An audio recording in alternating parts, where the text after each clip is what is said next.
आप सभी साथियों को मेरा नमस्कार। दोस्तों आइए देखते हैं आज के मुख्य समाचार।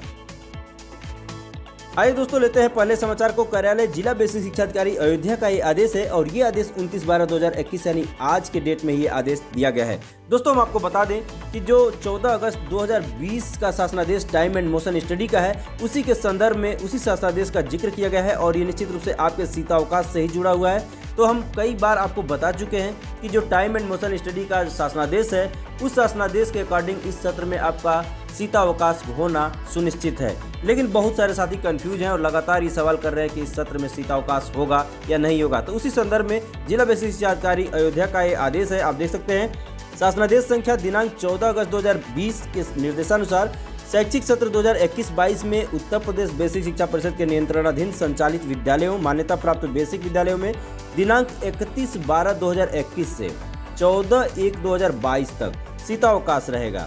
अस्तु उत्तर प्रदेश बेसिक शिक्षा परिषद के नियंत्रणाधीन संचालित विद्यालयों, मान्यता प्राप्त बेसिक विद्यालयों को निर्देशित किया जाता है कि उक्त अवधि में विद्यालय बंद रहेंगे। निर्देश का कड़ाई से अनुपालन सुनिश्चित किया जाए। और यहाँ देख सकते हैं संतोष कुमार देव पांडे, जिला बेसिक शिक्षा अधिकारी अयोध्या। तो दोस्तों आप स्पष्ट हो पा रहे होंगे। इसके अलावा यहाँ पे फिरोजाबाद का भी हम आदेश आपको दिखाते हैं। वहाँ भी ये बात आई है जो टाइम एंड मोशन स्टडी के संदर्भ में कही गई है कि इस बार शीतावकाश जो है वो आपका 31/12/2021 से 14/1/2022 तक घोषित हो चुका है। आइए उस आदेश को भी दिखा देते हैं।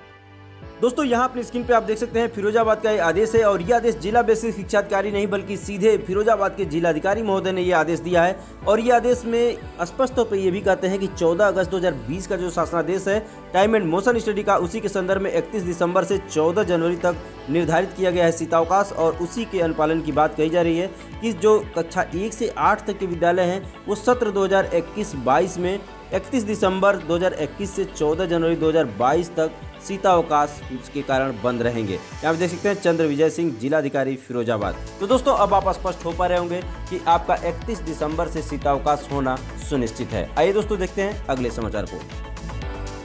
दोस्तों वर्तमान में आप जानते हैं कि देश में ओमिक्रॉन और कोविड के मामले बढ़ने शुरू हो गए हैं और इसी संदर्भ में उत्तर प्रदेश भी अब इससे अछूता नहीं रहा है। इसी संदर्भ में ये घोषणा की गई है। उत्तर प्रदेश लोक स्वास्थ्य एवं महामारी रोग नियंत्रण अधिनियम 2020 की धारा 3 द्वारा प्रदत्त शक्तियों का प्रयोग करके राज्यपाल यह घोषित करते हुए उद्घोषणा जारी करती हैं कि संपूर्ण उत्तर प्रदेश राज्य कोविड-19 से प्रभावित है। यह उद्घोषणा दिनांक 31 मार्च 2022 तक या कोई अग्रतर आदेश जारी किए जाने तक जो भी पहले हो के लिए प्रवृत्त रहेंगे। तो इस तरह से दोस्तों आपने देखा कि कोविड-19 के मामले लगातार बढ़ रहे हैं। ओमिक्रॉन का भी जो तीसरा वेरिएंट है कोरोना का, वो भी आ चुका है। तो आप सतर्क रहें, सावधान रहें, सुरक्षित रहें। आइए दोस्तों देखते हैं अगले समाचार को। दोस्तों ये जो अपनी स्क्रीन पे आप आदेश देख रहे हैं, प्रेषक शिक्षा निदेशक बेसिक उत्तर प्रदेश लखनऊ डॉक्टर सर्वेंद्र विक्रम बहादुर सिंह जी का ये आदेश है और ये आदेश आपके डीबीटी से जुड़ा हुआ है। जी हाँ दोस्तों, और ये आदेश जिला बेसिक शिक्षा अधिकारी समस्त जनपद को नहीं बल्कि बलरामपुर, बलिया, बुलंदशहर, सिद्धार्थनगर, उन्नाव, गोंडा, गोरखपुर, श्रावस्ती, आजमगढ़, कुशीनगर, सीतापुर, मिर्जापुर, शाहजहांपुर, गाजीपुर, अलीगढ़, प्रयागराज, लखीमपुर खीरी, हरदोई, बहराइच और बरेली के लिए जारी किया गया है। विषय वही है आपका जो यूनिफॉर्म, बैग, जूता, मोजा, स्वेटर जो डीबीटी के माध्यम से बच्चों के अभिभावकों के खाते में भेजना है, उसी के संदर्भ में ये आदेश है। इस आदेश का मूल क्या है, आइए इस बात को जान लेते हैं। ये पूर्व के शासनादेशों का जिक्र किया गया है। जो मूल बात है उस पर आते हैं हम। दोस्तों यहाँ पे आप देख सकते हैं उपर्युक्त संबंध में दिनांक 28/12/2021 तक की उपर्युक्त जनपदों में संलग्न सूची के अनुसार अभी भी बड़ी संख्या में लगभग 30 से 40% तक योजना के लाभार्थी छात्र छात्राओं के माता पिता अभिभावक का बैंक खाता आधार से सीडेड नहीं कराया गया है तथा विद्यालय स्तर पर सस्पेक्टेड डाटा का परीक्षण सत्यापन किया जाना लंबित है।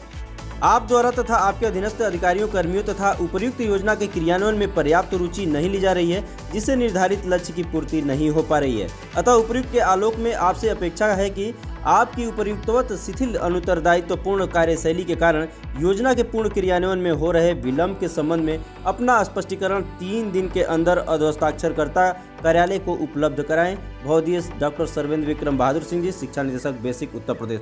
तो दोस्तों निश्चित रूप से आपके स्तर से जो भी डीबीटी का कार्य है उसे आप ससमय पूर्ण कर लें। वैसे सबसे बड़ी प्रॉब्लम दोस्तों डीबीटी के ऐप से ही है 6 से शुरू होकर और 16वां वर्जन कल अपडेट हुआ है। तो इतने ऐप का अपडेशन हो रहा है, सही ढंग से अगर ऐप नहीं दिया जाएगा तो शिक्षक साथी किस प्रकार से इस कार्य को सही समय पे कर पाएंगे। सबसे बड़ी समस्या तो ये है, शासन प्रशासन को और टेक्निकल टीम को ये चीज़ समझना होगा कि ये देरी डीबीटी ऐप की वजह से ज़्यादा प्रभावित हो रही है। बहुत सारे साथी काम में लगे हुए हैं, लेकिन फिर भी इस ऐप के खामियों की वजह से वो समय से कार्य पूर्ण नहीं कर पा रहे हैं। तो इस पे निश्चित रूप से सबको फोकस करना होगा और इस ऐप को ठीक ढंग से दुरुस्त करना होगा। तो दोस्तों, आज के समाचारों में बस इतना ही। मिलते हैं नेक्स्ट वीडियो में, तब तक के लिए नमस्कार।